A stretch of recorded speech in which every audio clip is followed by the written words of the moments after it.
and Floyd Mayweather Jr. and tonight's bout with Terence "Bud" Crawford, if you can. No, I think Crawford is way better than Floyd Mayweather.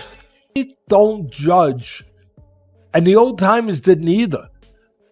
Fighters chronologically as much as I do by the amount of fights they've had and the amount of punches they've taken. I judge them that way. Because he definitely had the skill of a top five, just that he hasn't had the opposition that some guys were able to get. And that's not his fault. He just made one of the best fighters in his weight class. After Terence Crawford stunned everyone by defeating Canelo Alvarez and claiming the undisputed super middleweight title, experts quickly wondered if he could have beaten a prime Floyd Mayweather. That night, Crawford earned widespread respect for his performance. He dominated from a distance, moved smoothly around the ring, stayed calm under pressure, and combined smart strategy with precise, powerful punches. It wasn't just a victory, it was a flawless display of skill and control. Canelo made Canelo miss, stood right in front of him when he was supposed to. He moved when he was supposed to. Made it look easy. He beat Canelo Alvarez better than Floyd Money Mayweather, which makes him better than Floyd Money Mayweather, in my opinion. Some analysts, like Bob Arum, believe that Crawford's ambidextrous skills and complete versatility make him possibly the only fighter capable of matching and maybe even beating Floyd Mayweather at his very best. With him, I love Crawford. I told you when Crawford and Spence that Crawford would beat the hell out of him. But Canelo is a different proposition. It's an interesting fight, but I think there's only one winner. What fight? Why do you feel he wipes the floor with him? Why? Is it because of the weight difference? Because Canelo, Canelo is used to fighting at a particular level, and and I don't think that Terence can hurt Canelo, but Canelo can hurt Terence. Do you think the welterweight Boots Ennis would stand a chance against Crawford? Or I have no idea, but I know that Boots Ennis is a tremendous fighter and a great talent. Whether he'd stand a chance with Crawford, I don't really know, because at 147, Crawford is, I think... Canelo Alvarez, who has fought both Floyd Mayweather and Terence Crawford, declared Crawford the superior fighter after losing to him by unanimous decision in 2025, when Crawford became the undisputed super middleweight champion. Canelo said Crawford outshone Mayweather with his versatility, smarter ring awareness, seamless stance changes, and outstanding defense. I can see it, because Crawford got a little bit of Mayweather in him, but he got the offense going on. It's not like all defense, blocking everything, points, you know.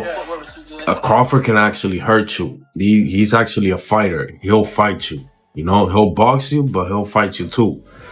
He ain't no joke. Floyd Mayweather Jr. built one of boxing's most legendary careers, retiring undefeated at 50-0, thanks to his unmatched defense and ability to excel across multiple divisions from super featherweight to light middleweight.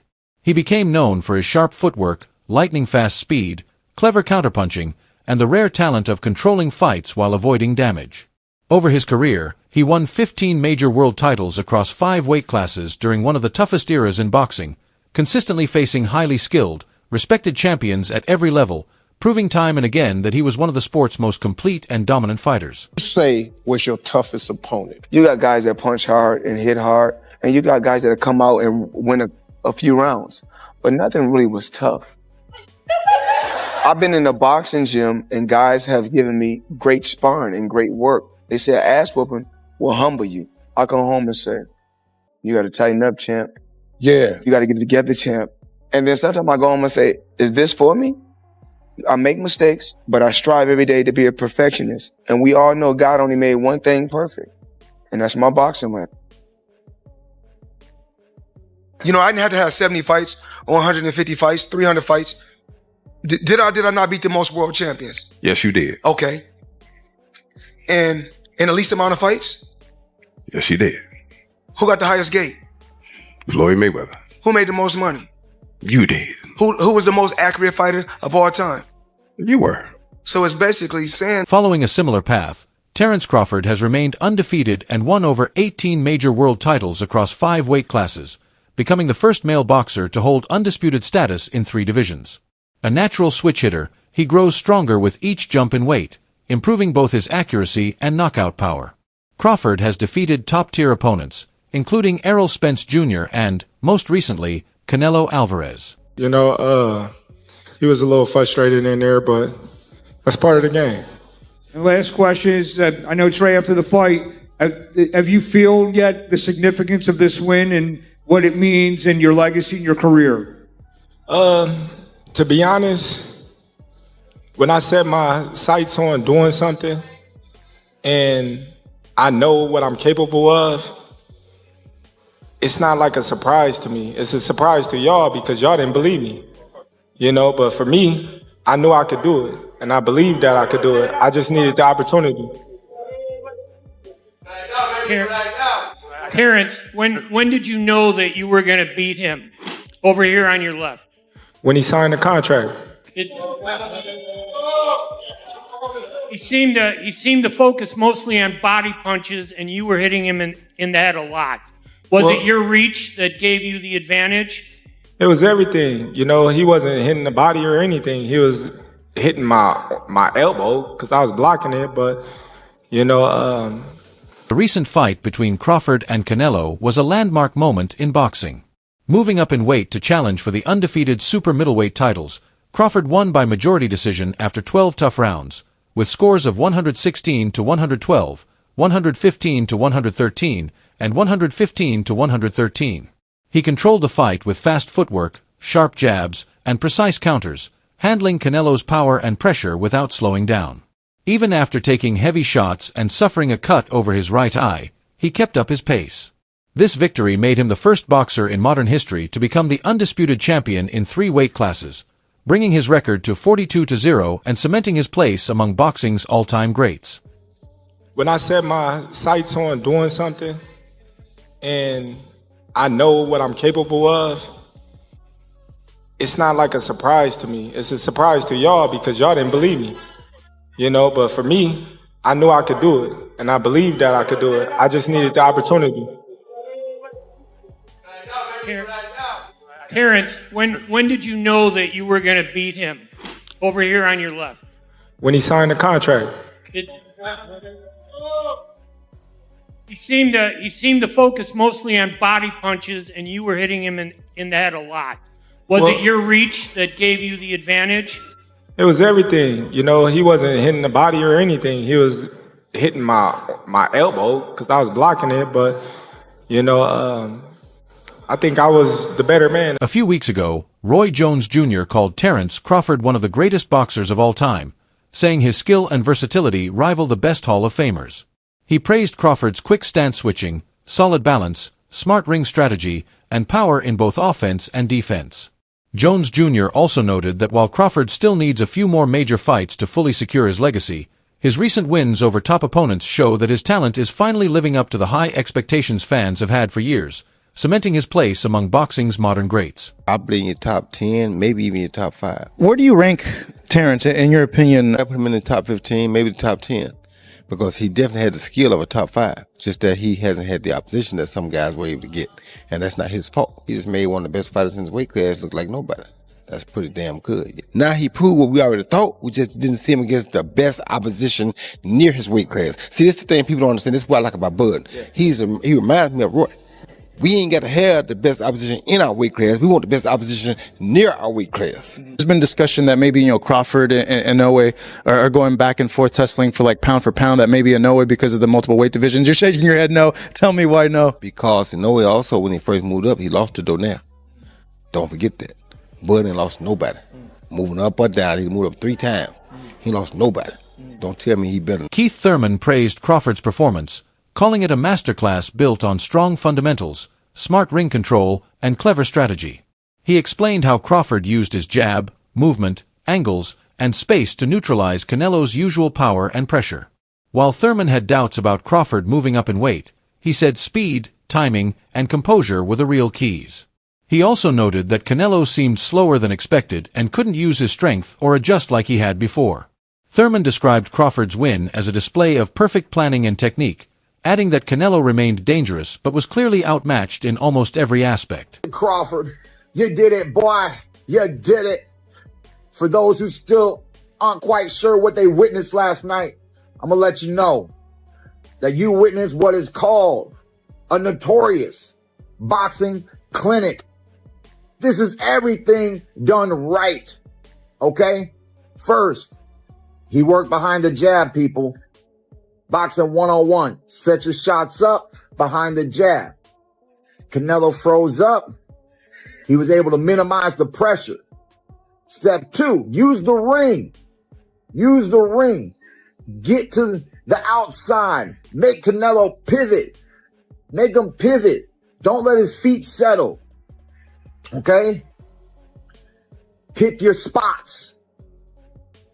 This was a notorious hit and don't get hit.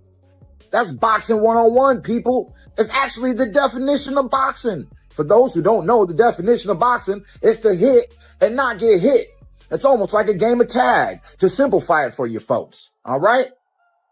And yes, Crawford was tagging him. Not just with the jab, moving, but he was able to do another key factor, which is get respect in the ring. He was able to hold his ground in pockets, work the body, go toe to toe, and catch him with that speed. Bah! With that speed, the straight left, the little uppercuts and the hooks to the body. Ando Vargas admitted he didn't know what to expect before the fight, but Terence Crawford surprised him with an outstanding performance. Vargas praised Crawford's flawless technique, perfect ring control, and precise punches, saying he executed his plan brilliantly. He also acknowledged that Canelo remains a dangerous and skilled fighter, yet Crawford was clearly superior that night. Showing both humility and admiration, Vargas admitted he had underestimated Crawford and applauded his dominance and brilliance in achieving such a historic victory. The big fight. Crawford Canelo. Shout outs to Crawford. You did it, boy. You did it. For those who still aren't quite sure what they witnessed last night, I'm going to let you know that you witnessed what is called a notorious boxing clinic. This is everything done right, okay? First, he worked behind the jab, people. Boxing 101, set your shots up behind the jab. Canelo froze up. He was able to minimize the pressure. Step 2, use the ring. Use the ring. Get to the outside. Make Canelo pivot. Make him pivot. Don't let his feet settle. Okay? Pick your spots. This was a notorious hit and don't get hit. That's boxing 101, people. It's actually the definition of boxing. For those who don't know, the definition of boxing is to hit and not get hit. It's almost like a game of tag, to simplify it for you folks. All right? And yes, Crawford was tagging him. Not just with the jab, moving, but he was able to do another key factor, which is get respect in the ring. He was able to hold his ground in pockets, work the body, go toe to toe, and catch him with that speed. Bah! With that speed, the straight left, the little uppercuts and the hooks to the body. Ando Vargas shared his perspective on the fight, noting that after nearly 70 professional bouts, Canelo has had an incredibly demanding career.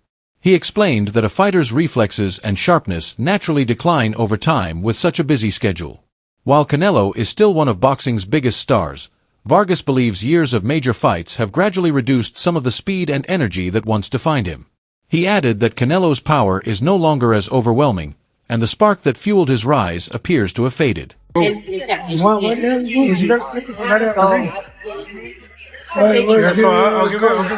a call. All right, Carlos. Excuse us. Yeah. So, what was the goal? What do you think? What do you think happens next for both Canelo and Crawford? I think that, man. You got it. Bud, I always knew that Bud was a great fighter. He can work both guards, orthodox and southpaw. Amazing talent.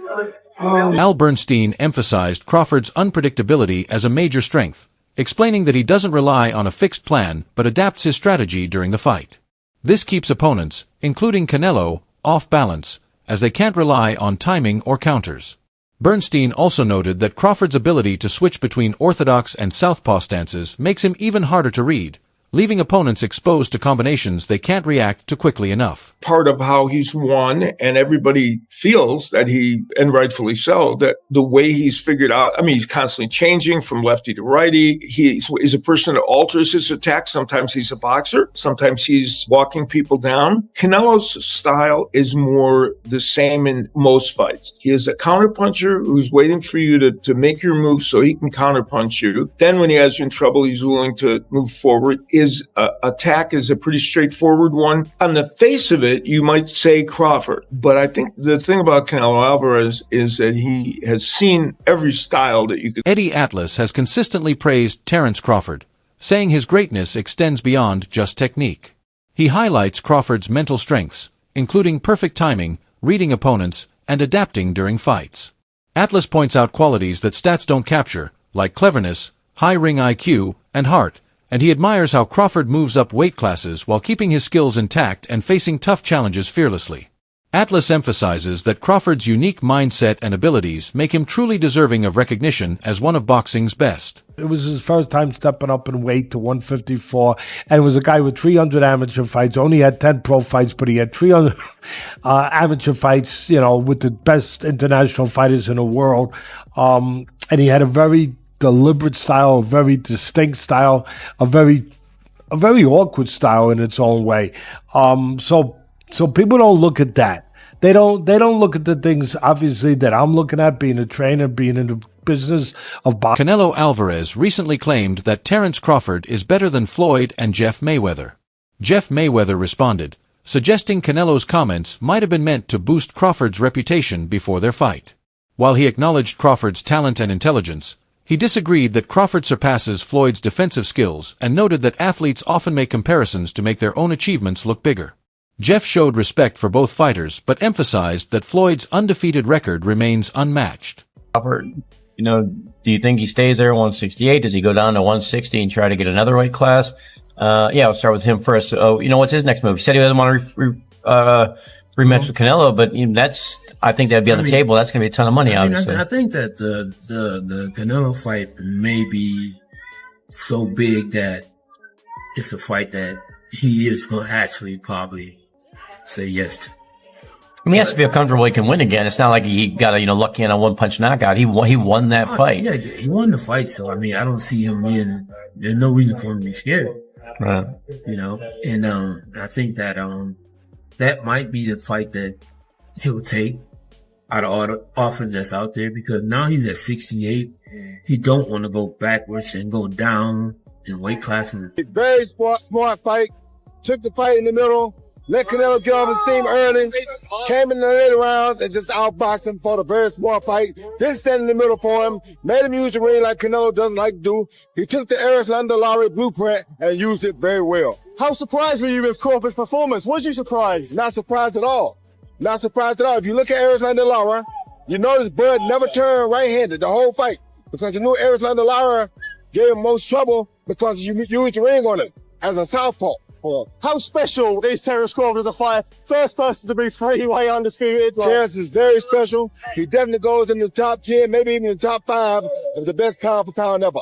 Do you think, is there anything more for him now, would you say? Nothing else left for him. That was it. Roy Jones Jr. suggested that Terence Crawford might consider retiring after his impressive win over Canelo Alvarez, noting that few boxers could match his recent accomplishments and he may have nothing left to prove. He praised Crawford for moving up in weight, taking on a fighter of Canelo's caliber, and winning an undisputed title in a third division, calling it a career peak. While many expect Crawford to keep fighting, Jones Jr.'s comments sparked debate among fans and experts about whether retirement might be the right choice after this historic victory.